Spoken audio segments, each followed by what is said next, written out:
Hi, it's Sue. Thanks for joining me for today's Bible reading for April 19th. And I'm reading 1 Kings 18, 19, and 20 today from the World English Bible. Verse 1. After many days, Yahweh's word came to Elijah in the third year, saying, Go, show yourself to Ahab, and I will send rain on the earth. Elijah went to show himself to Ahab. The famine was severe in Samaria. Ahab called to Obadiah, who was over the household. Now Obadiah feared Yahweh greatly, for when Jezebel cut off Yahweh's prophets, Obadiah took 100 prophets and hid them by 50 in a cave, and fed them with bread and water. Ahab said to Obadiah, Go through the land to all the springs of water and to all the brooks. Perhaps we may find grass and save the horses and mules alive, that we not lose all the animals. So they divided the land between them to pass through it. Ahab went one way by himself, and Obadiah went another way by himself. As Obadiah was on the way, behold, Elijah met him. He recognized him and fell on his face and said, Is it you, my lord Elijah? He answered him, It is I. Go tell your lord, behold, Elijah is here. He said, How have I sinned that you would deliver your servant into the hand of Ahab to kill me? As Yahweh your God lives, there is no nation or kingdom where my lord has not sent to seek you.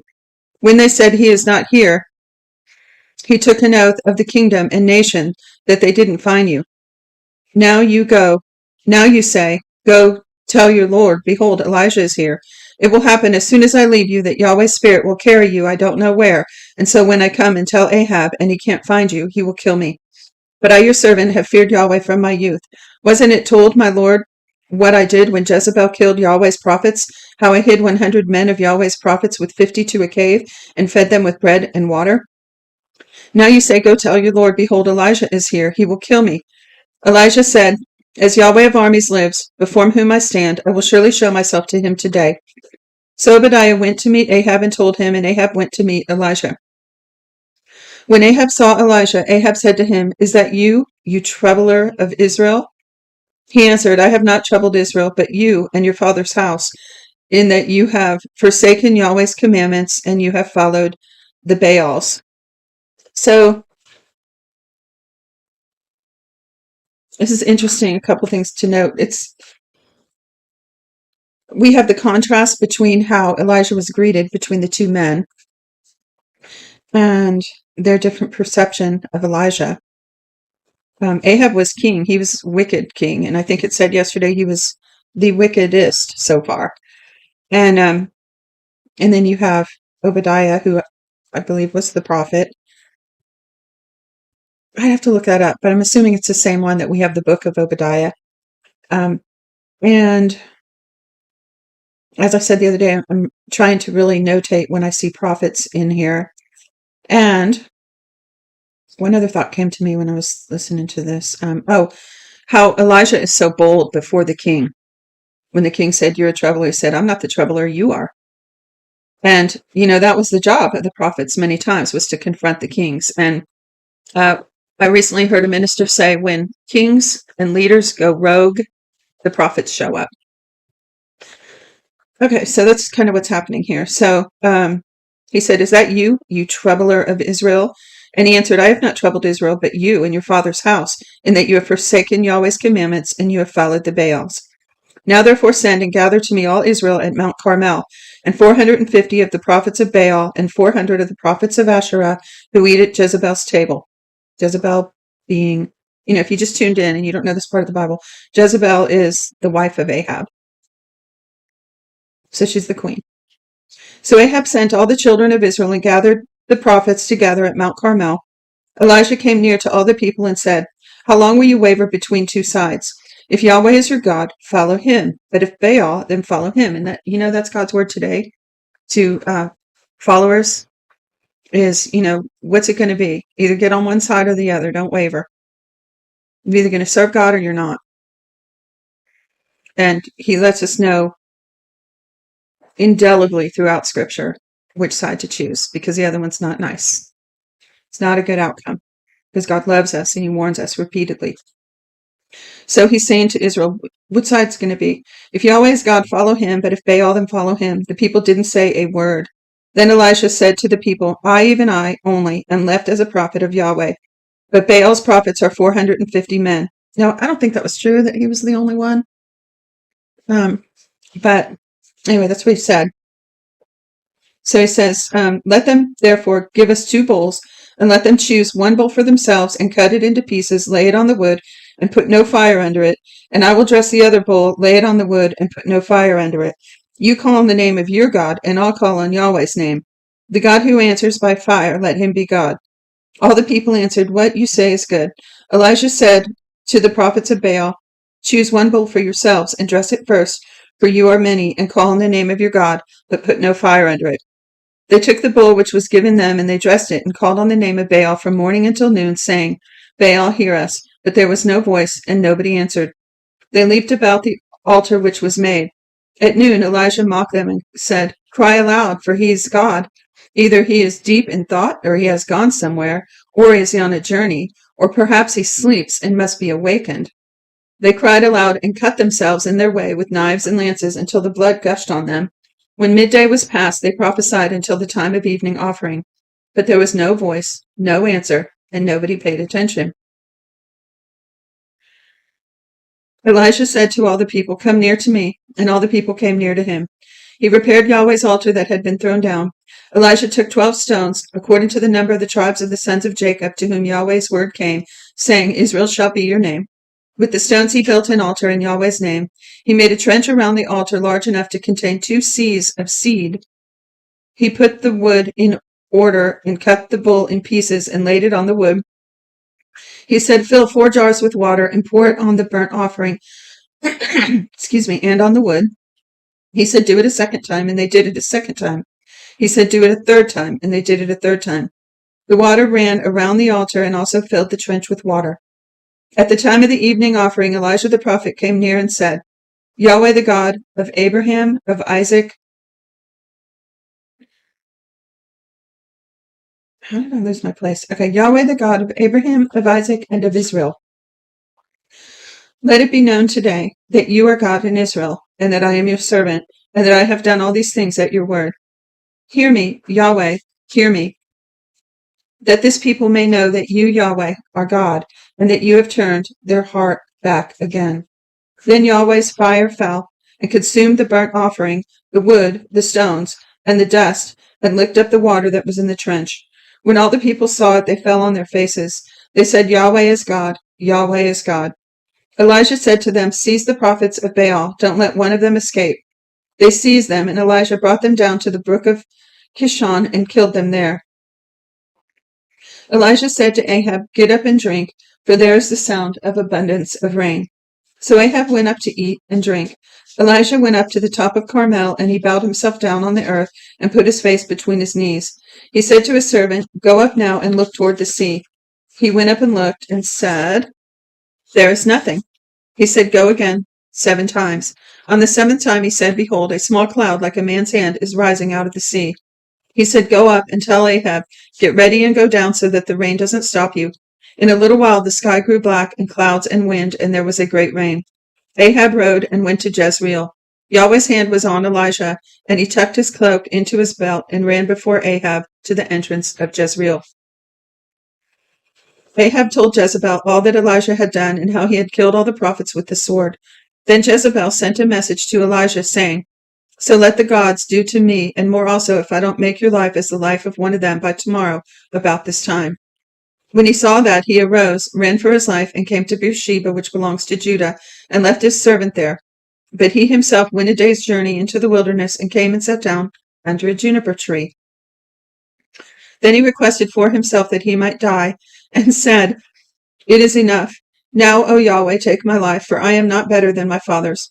He lay down and slept under a juniper tree, and behold, an angel touched him and said to him, arise and eat. He looked, and behold, there was at his head a cake baked on the coals and a jar of water. He ate and drank, and lay down again. Yahweh's angel came again the 2nd time, and touched him, and said, arise and eat, because the journey is too great for you. He arose and ate and drank, and went in the strength of that food 40 days and 40 nights to Horeb, God's mountain. He came to a cave there and camped there, and behold, Yahweh's word came to him, and he said to him, what are you doing here, Elijah? He said, I have been jealous for Yahweh, the God of armies, for the children of Israel have forsaken your covenant, thrown down your altars, and killed your prophets with the sword. Even I only am left, and they seek my life to take it away. He said, Go out, stand on the mountain before Yahweh. Behold, Yahweh passed by, and a great and strong wind tore the mountains and broke in pieces the rocks before Yahweh. But Yahweh was not in the wind. After the wind there was an earthquake, but Yahweh was not in the earthquake. After the earthquake a fire passed, but Yahweh was not in the fire. After the fire there was a still small voice. When Elijah heard it, he wrapped his face in his mantle, went out, and stood in the entrance of the cave. Behold, a voice came to him and said, What are you doing here, Elijah? He said, I have been very jealous for Yahweh, the God of armies, for the children of Israel have forsaken your covenant, thrown down your altars, and killed your prophets with the sword. Even I only am left, and they seek my life to take it away. Yahweh said to him, Go, return on your way to the wilderness of Damascus. When you arrive, anoint Hazael to be king over Syria. Anoint Jehu, remember him from a couple days ago? Anoint Jehu the son of Nimshi to be king over Israel, and anoint Elisha the son of Shaphat of Abel Mahola to be prophet in your place. He who escapes from the sword of Hazael, Jehu will kill, and he who escapes from the sword of Jehu, Elisha will kill. Yet I reserved 7,000 in Israel, all the knees of which have not bowed to Baal, and every mouth which has not kissed him. So see, he wasn't the only one. He just thought he was. Verse 19. So he departed from there and found Elijah, the son of Shaphat, who was plowing with 12 yoke of oxen before him. And he was the 12th. Elijah went over to him and put his mantle on him. Elisha left the oxen and ran after Elijah and said, Let me please kiss my father and my mother, and then I will follow you. He said to him, Go back again, for what have I done to you? He returned from following him and took the yoke of oxen, killed them, boiled their meat with instruments of oxen. What? He returned from following him, took the yoke of oxen, and killed them, and boiled their meat with the instruments of the oxen. Oh, okay. And gave to the people, and they ate. Then he arose and went after Elijah and served him. Ben-Hadad, the king of Syria, gathered all his army together, and there were 32 kings with him, with horses and chariots. He went up and besieged Samaria and fought against it. He sent messengers to Ahab, king of Israel, into the city, and said to him, Thus says Ben-Hadad, Your silver and your gold is mine, your wives also and your children, even the best are mine. The king of Israel answered, It is according to your saying, my lord, O king, I am yours and all that you have.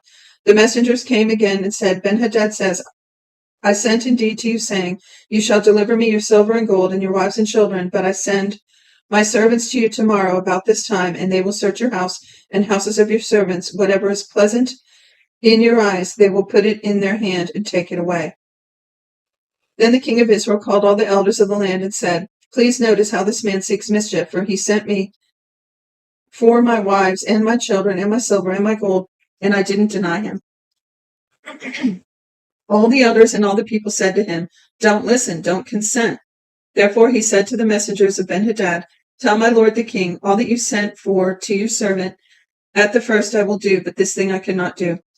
The messengers departed and brought him back the message. Ben-Hadad sent to him and said, The gods do so to me, and more also, if the dust of Samaria will be enough for handfuls for all the people who follow me. The king of Israel answered, Tell him, don't let him who puts on his armor brag like he who takes it off. When Ben-Hadad heard the message as he was drinking, he and the kings in the pavilions, he said to his servants, Prepare to attack. They prepared to attack the city. Behold, a prophet came near to Ahab, king of Israel, and said, so there's an unnamed prophet there. Behold, a prophet came near to Ahab, king of Israel, and said, Yahweh says, Have you seen all this great multitude? Behold, I will deliver it into your hand today. Then you will know that I am Yahweh. Ahab said, By whom? He said, Yahweh says, By the young man of the princes of the provinces. Then he said, Who shall begin the battle? He answered, You. Then he mustered the young men of the princes of the provinces, and there were 232 men. After them he mustered all the people, even all the children of Israel, being 7,000. They went out at noon. But Ben-Hadad was drinking himself drunk in the pavilion, he and the kings, the 32 kings who helped him. The young men of the princes of the provinces went out first, and Ben-Hadad sent out And they told him, saying, Men are coming out from Samaria. He said, If they have come out for peace, take them alive, or if they have come out for war, take them alive. So these went out from the city, the young men of the princes of the provinces, and the army which followed them. They each killed his man. The Syrians fled, and Israel pursued them. Ben-Hadad, the king of Assyria, escaped on a horse with horsemen. The king of Israel went out and struck the horses and chariots and killed the Syrians with a great slaughter. The prophets came near to the king of Israel. The prophet. So there's another unnamed prophet, or maybe the same one. The prophet came near to the king of Israel and said to him, Go, strengthen yourself and mark and see what you do, for at the return of the year, the king of Syria will come up against you. The servants of the king of Syria said to him, Their God is a God of the hills, therefore they were stronger than we. But let us fight against them in the plain, and surely we will be stronger than they. Do this thing, take the kings away, every man out of his place, and put captains in their place. Muster an army like the army that you have lost, horse for horse and chariot for chariot. We will fight against them in the plain, and surely we will be stronger than them. He listened to their voice and did so. At the return of the year, Ben-Hadad mustered the Syrians and went up to Aphek to fight against Israel. The children of Israel were mustered and given provisions and went against them. The children of Israel encamped before them like two little flocks of young goats, but the Syrians filled the country. A man of God came near and spoke to the king of Israel and said, so now it doesn't say a prophet, it says a man of God. Spoke to the king of Israel and said, Yahweh says, because the Syrians have said, Yahweh is a God of the hills, but he is not a God of the valleys. Therefore I will deliver all this great multitude into your hand, and you shall know that I am Yahweh. They encamped opposite each other for 7 days. So it was in the 7th day the battle was joined, and the children of Israel killed 100,000 footmen of the Syrians in 1 day. But the rest fled to Aphek into the city, and the wall fell on 27,000 men who were left. Ben-Hadad fled and came into the city into an inner room. His servants said to him, See now, we have heard that the kings of the house of Israel are merciful kings. Please let us put sackcloth on our bodies and ropes on our heads and go out to the king of Israel. Maybe he will save your life. So they put sackcloth on their bodies and ropes on their heads and came to the king of Israel and said, Your servant Ben-Hadad says, Please let me live. He said, Is he still alive? He is my brother. Now the men observed diligently and hurried to take this phrase, and they said, Your brother Ben-Hadad. Then he said, Go, bring him. Then Ben-Hadad came out to him and caused him to come up into the chariot. Ben-Hadad said to him, The cities which my father took from your father I will restore. You shall make streets for yourself in Damascus as my father made in Syria. I, said Ahab, will let you go with this covenant. So he made a covenant with him and let him go. A certain man of the sons of the prophets said to his fellow by Yahweh's word, Please strike me. The man refused to strike him. Then he said to him, Because you have not obeyed Yahweh's voice, behold, as soon as you have departed from me, a lion will kill you. As soon as he had departed from him, a lion found him and killed him. Then he found another man and said, Please strike me. The man struck him and wounded him. So the prophet departed and waited for the king by the way, and disguised himself with his headband over his eyes. As the king passed by, he cried to the king and said, Your servant went out into the middle of the battle, and behold, a man turned aside and brought a man to me and said, Guard this man. If by any means he is missing, then your life shall be for his life, or else you shall pay a talent of silver. As your servant was busy here and there, he was gone. The king of Israel said to him, So shall your judgment be. You yourself have decided it. He hurried and took the headband away from his eyes, and the king of Israel recognized that he was one of the prophets. He said to him, Yahweh says, Because you have let go of your hand the man whom I had devoted to destruction, therefore your life will take the place of his life, and your people the place of his people. The king of Israel went to his house sullen and angry and came to Samaria. And that is it for today's reading. Thanks for listening. I hope you'll join me again tomorrow. Till then, shalom.